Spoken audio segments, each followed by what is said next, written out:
Macam-macam fungsi itu ada 7. Yang pertama, fungsi konstan atau fungsi tetap. Yang kedua, fungsi linier. Yang ketiga, fungsi kuadrat. 4. Fungsi identitas. 5. Fungsi tangga. 6.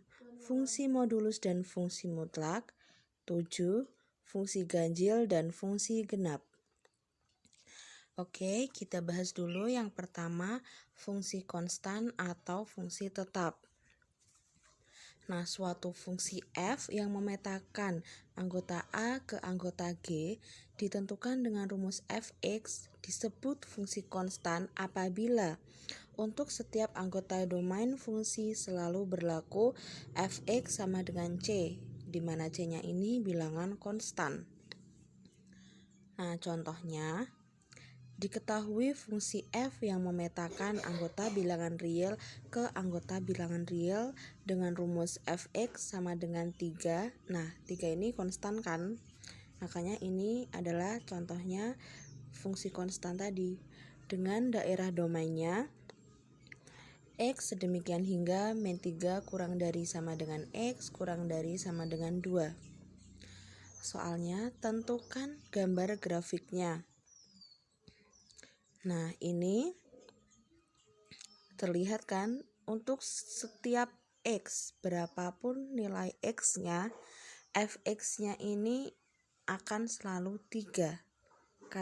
Karena dia itu fungsi konstan, tidak ada variabel x-nya. Jadi untuk berapapun x, fx atau y-nya itu sama dengan 3.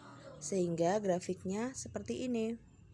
Nah, y sama dengan 3.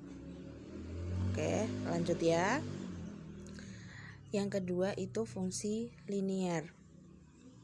Suatu fungsi fx disebut fungsi linier apabila fungsi itu ditentukan oleh fx sama dengan ax plus b, di mana a tidak sama dengan 0, a dan b bilangan konstan dan grafiknya berupa garis lurus. Contohnya, jika diketahui fx sama dengan 2x plus 3, gambarlah grafiknya. Penyelesaiannya, nah ini caranya seperti mencari titik potong.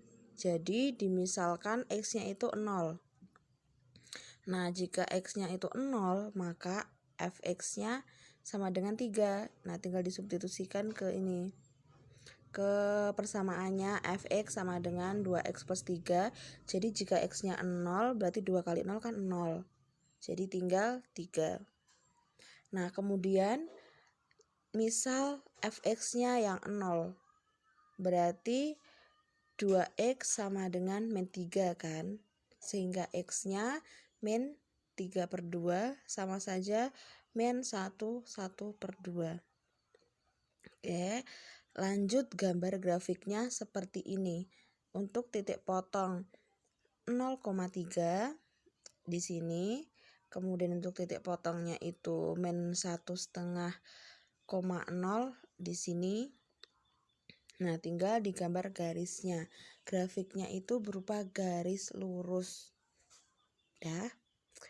Nah, lanjut fungsi kuadrat. Suatu fungsi fx disebut fungsi kuadrat apabila fungsi itu ditentukan oleh fx sama dengan ax kuadrat plus bx plus c, di mana a tidak sama dengan 0, a, b, dan c bilangan konstan, serta grafiknya berupa parabola. Nah, ingat kembali, grafik fungsi y sama dengan ax kuadrat plus bx plus c mempunyai titik balik dengan koordinat min b/2a, d per 4a dengan d sama dengan b kuadrat min 4ac. Nah, ini rumus untuk mencari titik baliknya. Titik baliknya itu koordinatnya min b/2a, d per 4a. Nah, cara mencari d-nya itu dengan rumus ini, b kuadrat min 4ac. Oke. Kemudian, jika a lebih dari 0, maka diperoleh titik balik minimum. Jika a kurang dari 0, maka diperoleh titik balik maksimum. Nah, jika A-nya itu lebih dari 0, misal A-nya itu positif, lebih dari 0 itu kan positif, maka titik baliknya itu minimum.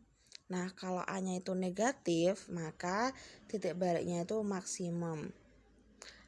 Nah, sumbu simetrinya, rumus untuk sumbu simetri itu X sama dengan min B per 2A. Oke. Kemudian nomor 4. Fungsi identitas. Suatu fungsi f(x) disebut fungsi identitas apabila setiap anggota domain berlaku f(x) sama dengan x, atau setiap anggota domain fungsi dipetakan pada dirinya sendiri. Grafik fungsi identitas berupa garis lurus yang melalui titik asal dan semua titik absis maupun ordinatnya sama. Oke. Contohnya, suatu fungsi pada bilangan real didefinisikan sebagai f(x) sama dengan x untuk setiap x. Pertanyaannya yang A, carilah f min 2, f0 dan f3. Yang B, gambarlah grafiknya. Nah, tadi kan untuk fungsi identitas tadi dipetakan pada dirinya sendiri. Jadi, ketika kamu disuruh mencari f-2 berarti hasilnya juga min 2 karena f(x) itu sama dengan x. f(x) sama dengan x. Nah, f-2 berarti x-nya itu kan min 2, sehingga hasilnya juga min 2. Nah, ketika f0 maka sama dengan 0 juga. Nah, f3 sama dengan 3 juga. Nah, grafiknya seperti ini. Ketika x-nya itu 3, maka hasilnya juga 3. Ketika f-nya itu 0, hasilnya juga 0. Ketika 1, hasilnya 1, min 1 juga 1, min 2 juga min 2. Jadi Y itu sama dengan X. Fx sama dengan X sama saja, Y sama dengan X. Oke. Kemudian lanjut fungsi tangga. Suatu fungsi fx disebut fungsi tangga apabila grafik fungsi fx berbentuk interval-interval yang sejajar. Contohnya, diketahui fx sama dengan min 1 jika x kurang dari min 1. 0 jika min 1 kurang dari x kurang dari 2. 2 jika 2 kurang dari x kurang dari 4. 3 jika x lebih dari 4. Tentukan interval dari A f-2, B f0, C f3, D f5, dan E gambar grafiknya. Penyelesaiannya,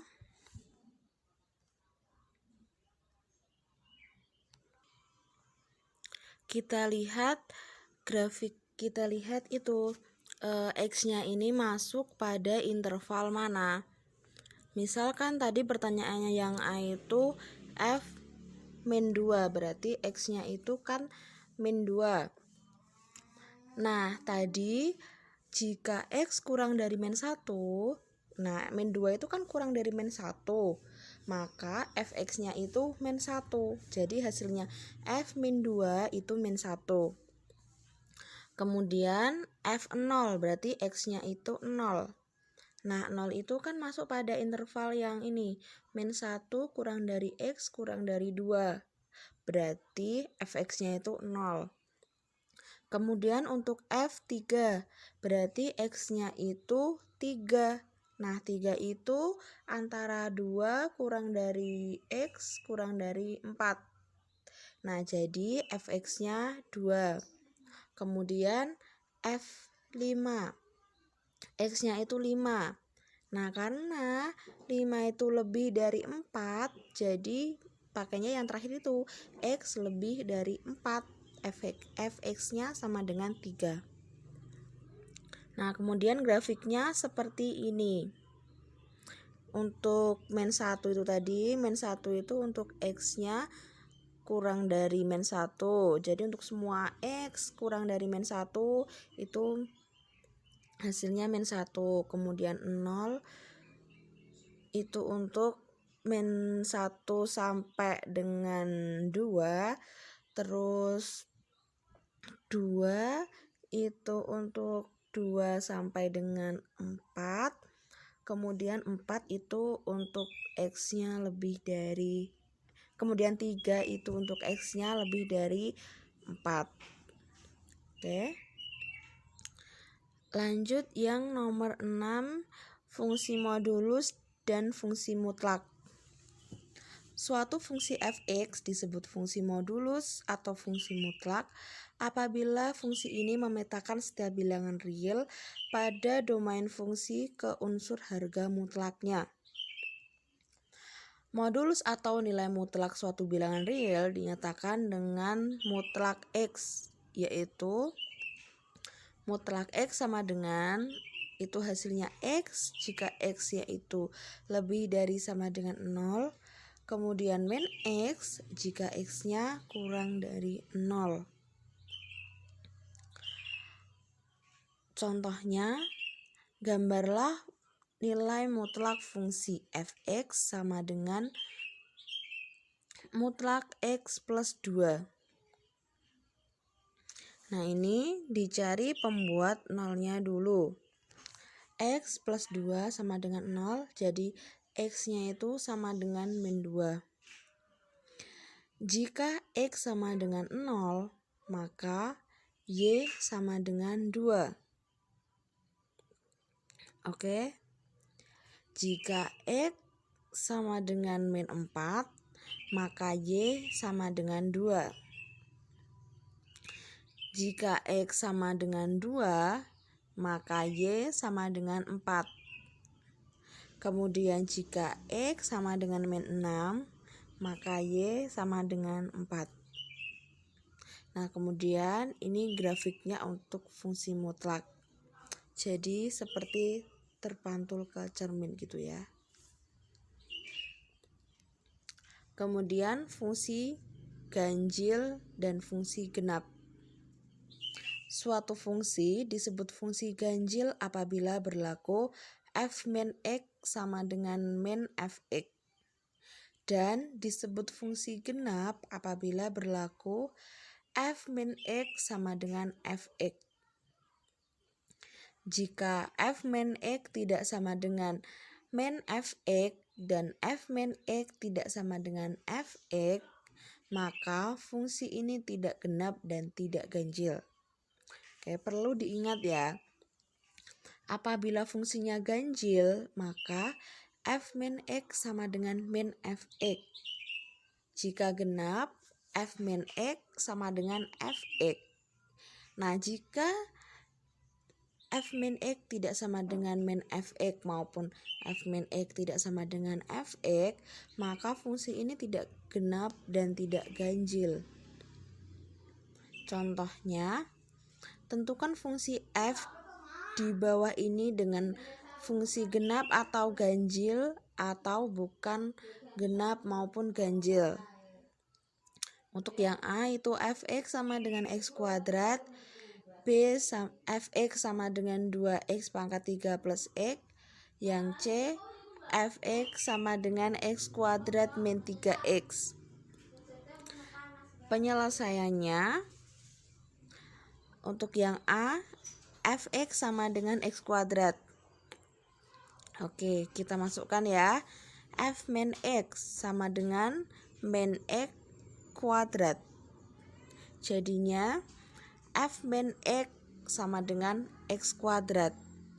Oke, karena x kuadrat itu sama dengan fx, sehingga f min x sama dengan fx. Nah, tadi kan f min x sama dengan fx itu apa itu tadi? Fungsi apa? Ya, fungsi genap. Jadi yang A fungsi genap ya. Kemudian yang B, fx sama dengan 2x pangkat 3 plus x. Oke, kita masukkan f min x. Jadi itu x-nya itu disubstitusikan min x ya. Jadi 2 min x pangkat 3 min x. Oke, paham ya? Kemudian f min x sama dengan min 2x pangkat 3 min x. Oke. F min x, kemudian min, jadi min satunya kita keluarkan, min 2x pangkat 3 plus x. Fx, nah karena 2x pangkat 3 plus x itu tadi fx, sehingga min 2x pangkat 3 plus x itu min fx. Sehingga yang B itu fungsi ganjil. Untuk yang C, fx sama dengan x kuadrat min 3x. Nah, untuk fx-nya x kuadrat min 3x, kita substitusikan min x. Sehingga min x kuadrat plus 3x. Oke, hasilnya x kuadrat plus 3x. Nah, karena f min x ini tidak sama dengan min fx maupun tidak sama dengan fx, sehingga fungsi yang C ini bukan fungsi ganjil maupun genap. Nah, itu tadi materi tentang macam-macam fungsi. Selamat belajar dan jangan lupa tugasnya dikerjakan tepat waktu ya.